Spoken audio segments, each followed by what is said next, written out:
Welcome to or welcome back to my channel. My name's Rebecca, and this week we're reading House of Earth and Blood.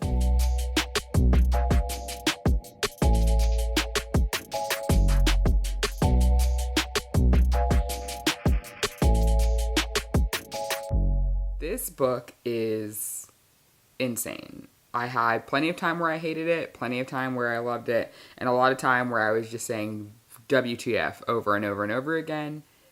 So without further ado, let me throw it to past Rebecca with the first update. Hello from my kitchen cabinet. I had the hardest time trying to read last night. I want to say it took me 45 minutes to read like 20 pages of House of Earth and Blood. So I caved and I bought the Audible copy because it's an Audible exclusive, which I hate. So it wasn't at the library, but I'm now on chapter 6.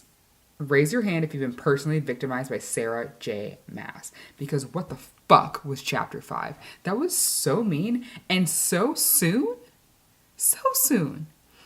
I texted my friend who's been bullying me about reading this series, and she had the audacity to say, so I said, it was like, I just read chapter 5, what the fuck? 3 crying emojis. And she goes, welcome to Lunathion. She goes, Sarah J. Maas said Red Wedding, who? And then I was like, okay, well, I just read that chapter and now I have to go back to work because I was reading on my lunch break. And I said I might keep this to only reading in the evenings because I'm pissed that I can't keep going, and also I'm just pissed. And she goes, that's genuinely so valid. This is easily her most frustrating series. She goes, ACOTAR is like rainbows and sunshine. Tell that to Aquawar. She goes, Throne of Glass is incredibly emotional, and this one, Crescent City, is like a fucking train wreck you can't look away from. And I said in all caps, why didn't you warn me?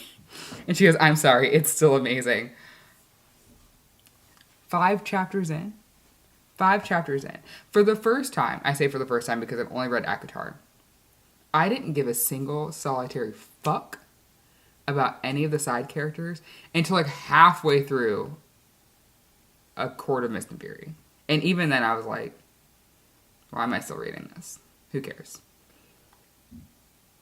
She had me in the first 4 chapters. I was caring about the friends. I was caring about hot little Wolfie man. And then she go... Honestly, the Red Wedding was less disturbing to me. Pissed is an understatement. So anyway, obviously I'm going to keep going. But I have some things to do. You're my cabinet because I need to slice this bowl of bread. And then I need to go get my pickup order from Target so I can have some dinner.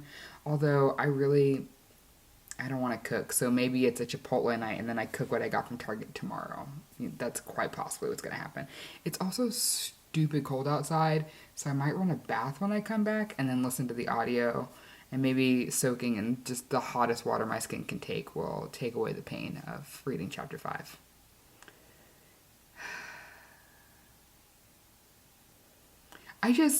I'm supposed to trust this woman for 800 more pages? Please. Please. There's no way. There's no way. I'm going to anyway, but I expect some more rant clips. Expect them. Okay, quick little update for you guys because honestly, I'm just kind of in a bad mood and I don't really feel like filming, but I need to tell you what I've read so far. I am on chapter... This is a different book. I started A Hockey Romance as a palate cleanser because I can't read this book on my lunch break. I learned my lesson after getting chapter 5 on my lunch break. I refuse to do that to myself again. So I started A Hockey Romance to read. Anyway, I've hit chapter 16, which I think the last time I updated you, I had said chapter 5 happened to me and then I was going to read some more last night, which I did, and a little this morning. Okay, all of this is spoilery, so apologies if you haven't read this book.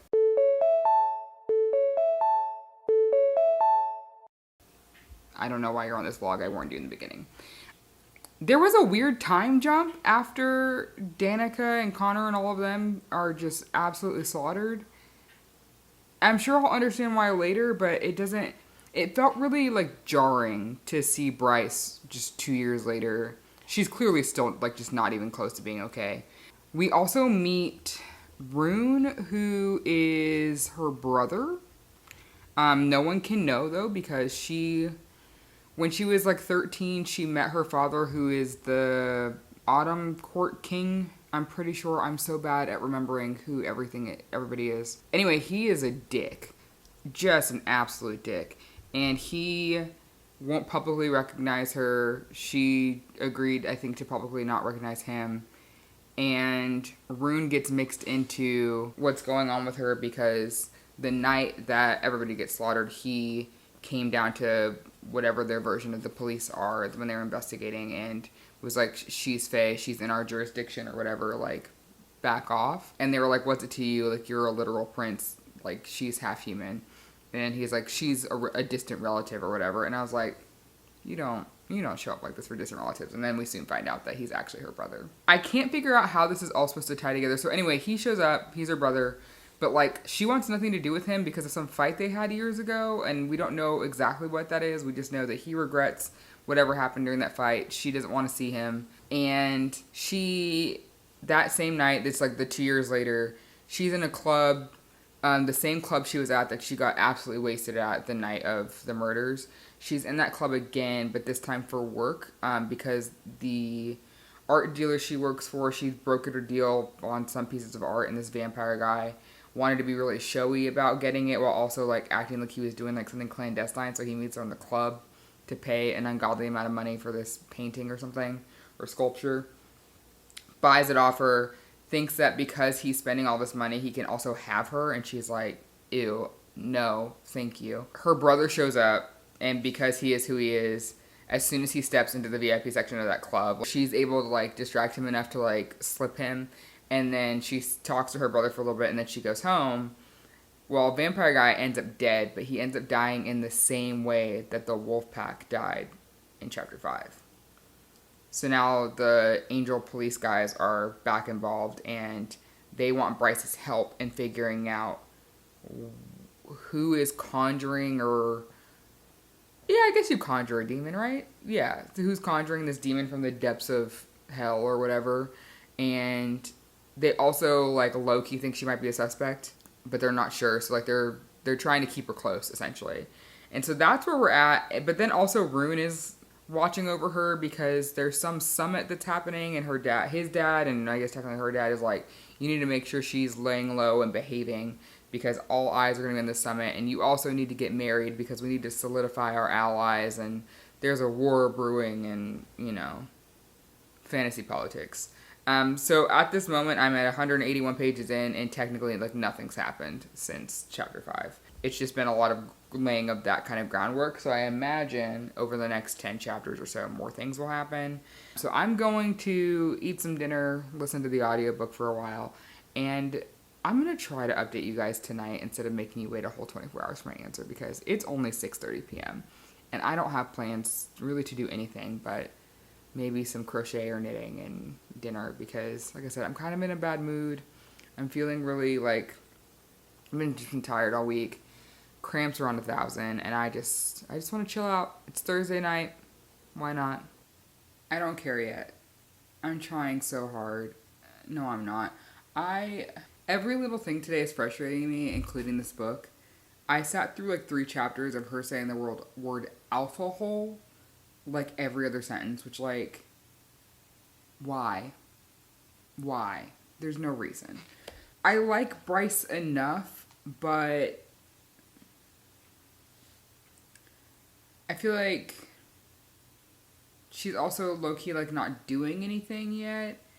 And because we're juggling Rune and Dark Angel Lightning Boy, whose name I can't remember, and like their perspectives, and like Angel Lightning Boy and Rune just like throwing their dicks on the table at each other, and I'm just like, can y'all move along? Bring the demon back. Somebody do a Thanos snap, like, please. Like, I need something.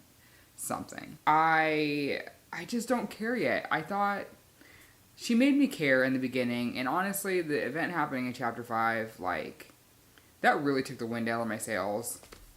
And it didn't make me want to keep reading. I'm only reading this continually because I'm vlogging this, honestly. And because I told my friend I would try the series, and now I'm just like, but why? I understand now why people give up on this. I fully get it. And honestly, if I don't like this book by the end, I don't know if I'm going to continue with 2 and 3. I might switch to Throne of Glass, or I might just give up on Sarah J. Maas altogether for a little while.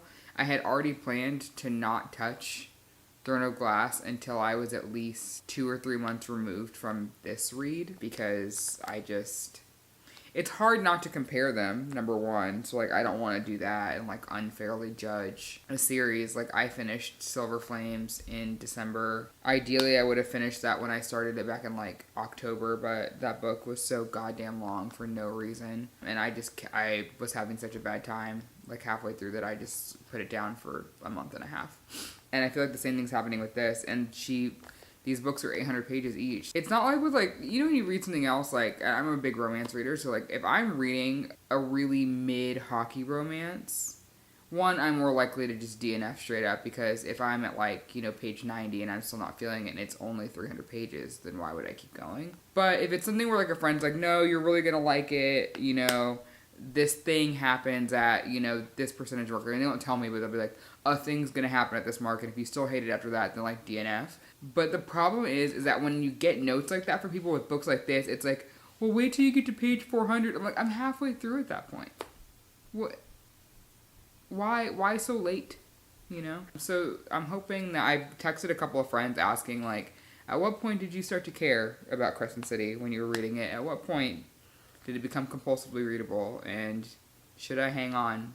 I'm going to try. I'm hoping it's just that I'm feeling physically uncomfortable right now and that I'm in a bad mood.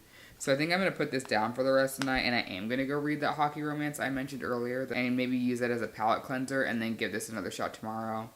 Tomorrow's Friday, it means the weekend is here, and I will have, in theory, no other stressors to really think about, which also might help, because the work week is weighing heavily on my shoulders right now. So, hi, happy Friday. I'm in such a better mood today. I knew I would be.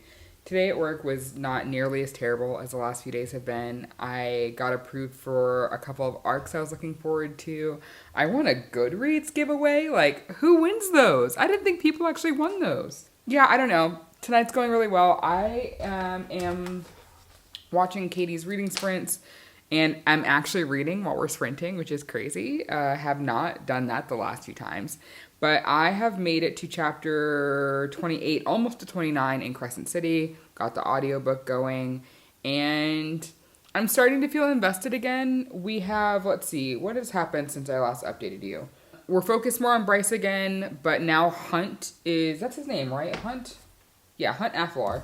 He's now living in Bryce's apartment with her. Rune told their dad that he is hunting for Luna's horn, and that Bryce is too, and that she already kind of was, and her dad's like, well, she's gonna need a security person, like, living with her or whatever, and she's like, well, he should have been more specific. Hunt's already been stalking me because of the thing the governor or mayor or whatever the guy is said, so he's gonna be the one who, like, lives with me. She told Rune he couldn't live with her, because he said that he volunteered as being, like, her security person. Which I kind of think I would have liked that, actually, if he had, because there's this conflict between the two of them. At some point, he said she was a half-breed whore or something, and he says she knows he didn't mean it, but she goes, yeah, you did, or whatever, and she's still so angry about it. And I don't want to say I want her to get over it, but I low-key want her to get over it a little bit. Like, I want to see their relationship develop a little bit better, because I can just tell that he's trying so hard to at least just be there for her, because she doesn't really have anyone anymore. She still has her fawn friend who's in the dance company that she wanted to be a part of that she got rejected for.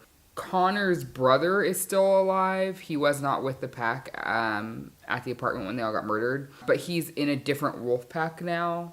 I think that's how that works.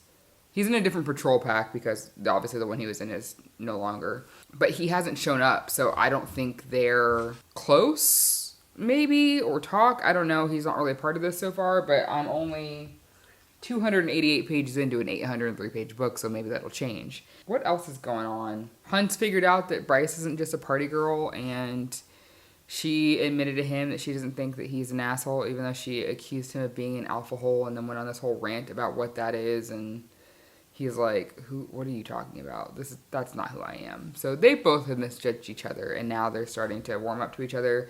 We've been getting a lot more lingering glances in their individual points of view, but never when they're really in the same room with each other. And what I mean by that is like, lingering glances is the wrong thing, but or thoughts like. He was at her work, and the fire sprite thing that protects the books or keeps them in line was like flirting with him a little bit, and she mentally was thinking like, oh, well, maybe she's not wrong about Hunt's looks or whatever. And then he, in the first or second night he's in her apartment, goes to check on her because he thinks that she just left because he doesn't hear anybody like walking around or anything in the apartment. And she's sleeping, and he's like kind of admiring her, but you can tell he's really just like thinking about things, but he's also staring at her as that's happening. And we're just getting more moments like that where the ice is melting between the two of them, but they still have lots of banter and jabs. So I don't know, I'm enjoying it more than I was. I am hoping to get maybe to around 400 pages before the night's over, which will actually mean that I have read like almost 200 pages tonight, which is pretty good for an after work read. And then tomorrow I really honestly, it would be amazing if I read 400 pages tomorrow. I think that's a little excessive, but it's definitely possible. I say excessive. I read romance books that length in a single afternoon. So it's just the fact that it's a fantasy and there's just so much more going on and it's taking up so much more brain space that I'm only getting through it this fast because I'm tandem reading with the audiobook, and it's helping me not only keep track of things, but kind of clock things better than when I'm trying to read and I'm a person who likes to pronounce things the right way, however the author intends. So having the audiobook means that I'm not guessing at the pronunciation of a thing and getting stuck on that part of a sentence for longer than I need to, which is nice. So anyway, I'm cruising along. I'm having a good time. So much so that I think I'm going to start a knitting project tonight. Maybe I'll cast on tonight. I really want to... hold on. Let me get it. I spent the fall working on this raglan sweater off and on. It doesn't look like much. You can see that there's the armhole I was working on is. But on camera, this doesn't look terrible, right? Especially for a beginner's work. It's not blocked or anything, but I hate it. And it's heavy, and I don't love the way it feels. And I really honestly would like to reuse this yarn for a blanket or something. So I'm not going to finish it. I think I'm going to take some photos of it just so I have to compare when I do have other finished projects and I can kind of see how far I've come. But I think I want to frog it, wind up the yarn and use it for something else because I just don't, I'm not going to wear it if I finish it. It's just not going to happen. And I could have other uses for a nice thick yarn like this. But I want to make another one of those, but in a worsted weight or DK yarn, which is that thinner yarn that if you're not familiar with yarn activities, think elementary school projects when they'd have you gluing yarn to a styrofoam paper, those, or styrofoam plate. Those thinner yarn strands were worsted weight yarn. So more like what you're used to getting in, a sweater you buy off the shelf. So I'm going to cast on that, I think, tonight. If my eyes can handle it. When you're working with smaller yarn like that, it can be a lot of eye strain, and I already have some. If not, then I'll do that first thing in the morning. But I can tell now that because I care about what's going on, I could sit back and knit and truly just dive into the story and passively work on the body of a sweater while it's happening, and I would really like to do that. So I don't think I'll have another update for you tonight, but I will check in with you tomorrow morning.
happy Saturday. I am 532 pages into House of Earth and Blood, and I'm having a really good time, honestly. It took a solid 300 pages for that to happen, but I'm in it now. Sorry for the late update. I woke up this morning, took my dog outside, and my scalp was so itchy, so I immediately got back inside and washed and blow dried my hair, had some lunch, and I've just been reading ever since. And so I figured now would be a good time to update you. We have ruled out Sabine, who is Danica's mom, as the potential murderer. There have been several other demon attacks. What else is going on? Micah is being even more threatening to Hunt, especially after Bryce publicly turned him down to go out with him. Bryce and Rune are starting to have a slightly better relationship. She called him for help the other night because Hunt hadn't come home yet, which was so strangely sweet for Bryce. And he gets home because Mike is essentially punishing him by making him do these killings anytime he pisses him off or he doesn't feel like the investigation's being taken seriously enough. And Micah came home and was just not Micah. Hunt came home from Micah's killings and just seemed like a shell of himself and is scalding himself in the shower. But because he's not Fae, I think he's an angel. He still has the self-healing powers that Fae have. And Bryce crawls in the shower with him. He's laying on the floor, and he lets her bathe him and stuff, and she puts him to bed, and it was just such a sweet moment. I love in any kind of romance subplot where there's an excuse for one of them to take care of the other. It just brings me lots of joy. So that was nice to read. So I'm interested to see if they give in to the romantic subplot that is clearly happening here. I can't tell if they will or not, because right now Hunt is living with her, but when this is over, he has to go back to the barracks and go back to being at Micah's beck and call, so I don't really know how that would work at all, unless whomever's behind these demon attacks turns out to be Micah, which I don't think it is, because he got attacked himself. Psych! So I don't really see a way of Hunt freeing himself from this man. Or any of them, for that matter, because he keeps talking about how even if he wanted to, he's still so powerful, and he's enslaved, so I think he could potentially just be traded or transferred to somebody else, because he says that if he finds out who this is, Micah's gonna bring his number of kills left that he'll need to do to 10, but I mean Micah could dole those out however fast or slow he wanted to, so he could really keep him in perpetual slavery. So I don't really know. I don't know what's gonna happen there. I'm going to keep reading, and we'll update you if something else happens. But so far... Oh, we also discovered, at least, Sabine said it, so I don't know how truthful this is. But they seem to believe her that Danica's the one who stole the horn, but we don't know why. And they're trying to figure it out. So, they're still trying to find it. They want to know who wants it. But now there's this additional wrinkle of Danica's the one who stole the horn, which is weird. It doesn't make any sense to me, but... maybe it'll make some sense later. Who knows?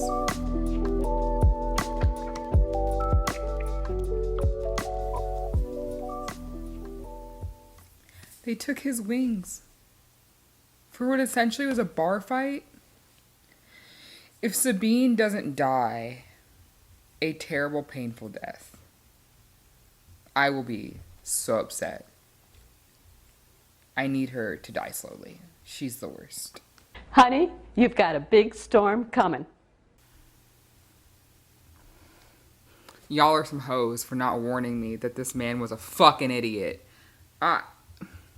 My disappointment is immeasurable. And my day is ruined.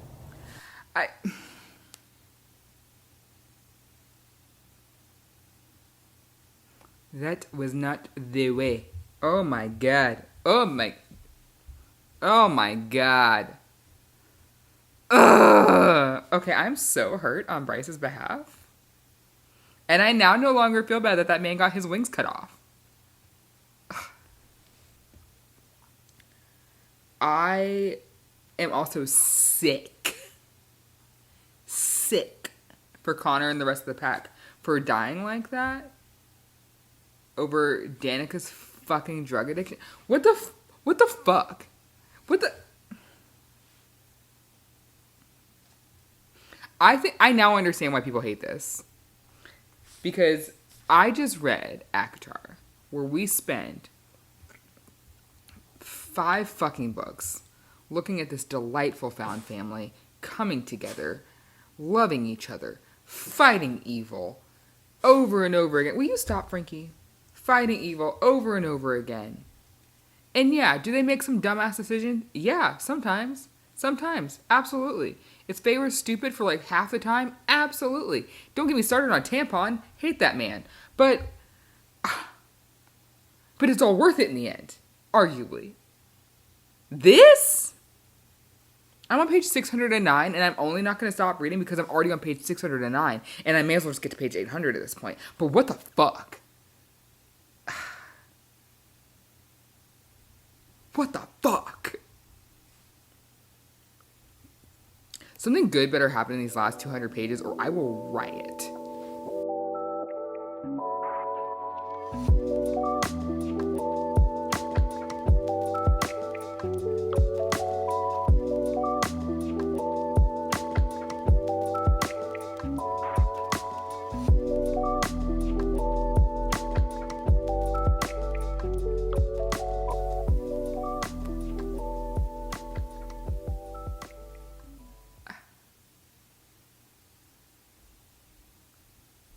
What in the world is Jessica doing with Adis?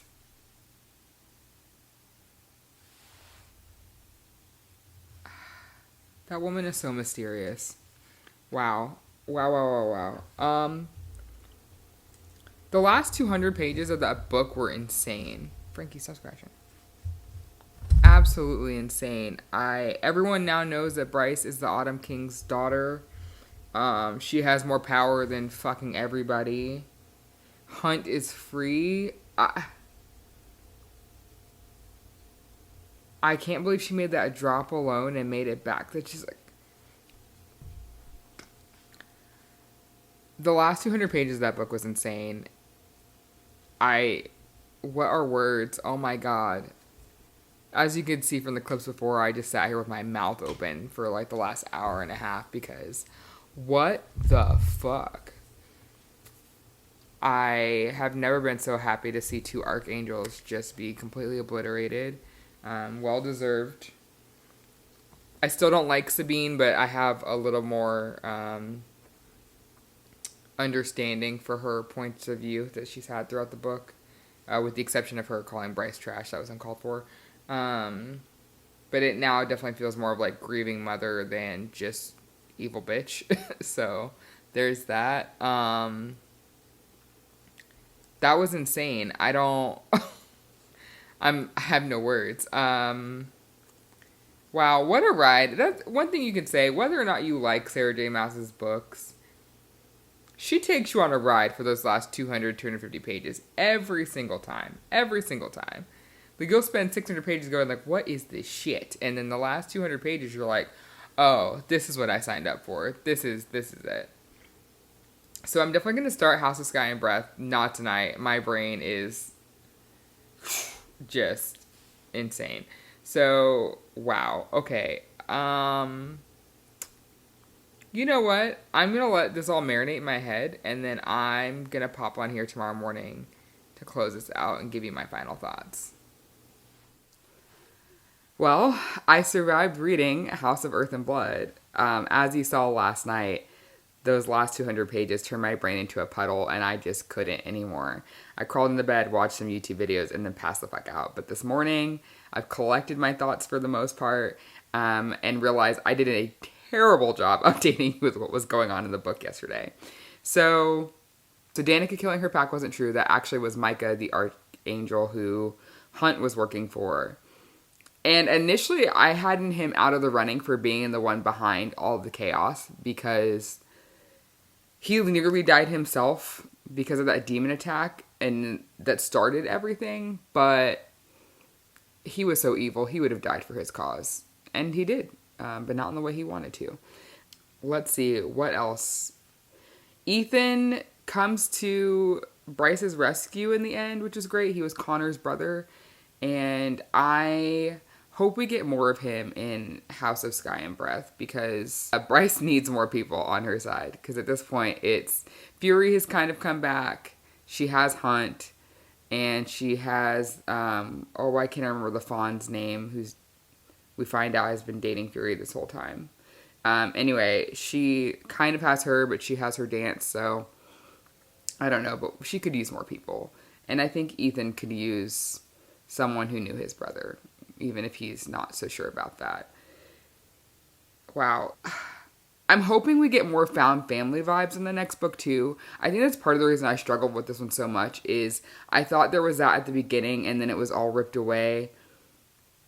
And it just never felt like it really came back. Like, she got that with Hunt a little bit, but that's one other person. But now that Rune is in her life again and she has forgiven him and is actively reaching out to him, I'm hoping that along with Rune, she'll get Declan Flynn too, his roommates and best friends. I really like the idea of that, like, ragtag group just running around the city, causing chaos, saving people, doing whatever they have to do. I don't know what the next conflict is going to be, because House of Sky and Breath is a continuation of Earth and Blood. And I wonder if it's going to be whoever the new Archangel is, because not only is Micah dead, Hunt had the delicious fortune of killing Sandriel at the summit. So I don't know who the next person's going to be. I'm scared it's going to be Pollux. I guess I should tell you what happened, because the last you heard from me, I think, was me thinking that Danica had killed her whole pack, because they were spinning a story about her being on Synth because she was at Redkin Industries. I'm so terrible with the names of all these places. But she was at the, like, local tech industry giant doing security details, what she told Bryce, but she found out that they were testing Synth on humans and on others and was trying to stop that. And so they spun the tale of Danica was high on Synth, killed her whole pack, and then shredded herself apart, because that's what happens when somebody has too much Synth. But that's not... Micah was behind it all. He did it, which is awful. Absolutely awful. That man was so evil. Just so evil. Yeah, Bryce is a badass. He injected her with Synth, but the Medwitch from before, who mailed her the venom from, or was going to mail her the venom that she took out of her leg, actually mailed her the antidote instead, which came to her rescue because he pumped her full of it. And then she somehow, after being injured, gets out of the lower library, gets up to Jessica's office, puts together that ancient rifle, shoots Micah, and then takes Danica's sword that she had left from the very beginning of the book in that closet and just slices that man up. And then burns him and vacuums him up like a fucking dust bunny. What a way to get retribution. I love it. But unfortunately, Lena's horn was in Bryce's back this whole time. Yeah. That night where she talked about getting that tattoo with Danica and how she was so high out of her mind. Yeah, Danica had the horn broken apart, ground up into, ashes, and then put into tattoo ink. It never lost its power doing that. It just fed off of Danica, or off of Bryce, I guess. So Micah thought, and Bryce thought, that it didn't work, but she leaves Jessica's office and finds that all of the portals have been opened out of those touchstones that we visited in the very beginning of the book, where people send like their drops of power. Fully open, demons flying out of hell, causing chaos through Cousin City.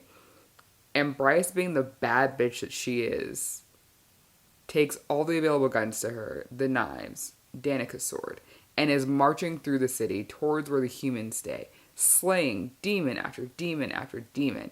But she's getting tired and she's not really making it. And everyone's at the summit, which Micah knew, and which is why. And then it took, in the beginning of the summit, they're saying it'd take an angel flying at full speed, a half hour to get to the city, half hour by like a plane or helicopter, and then an hour, I think, like if a wolf pack was just like running.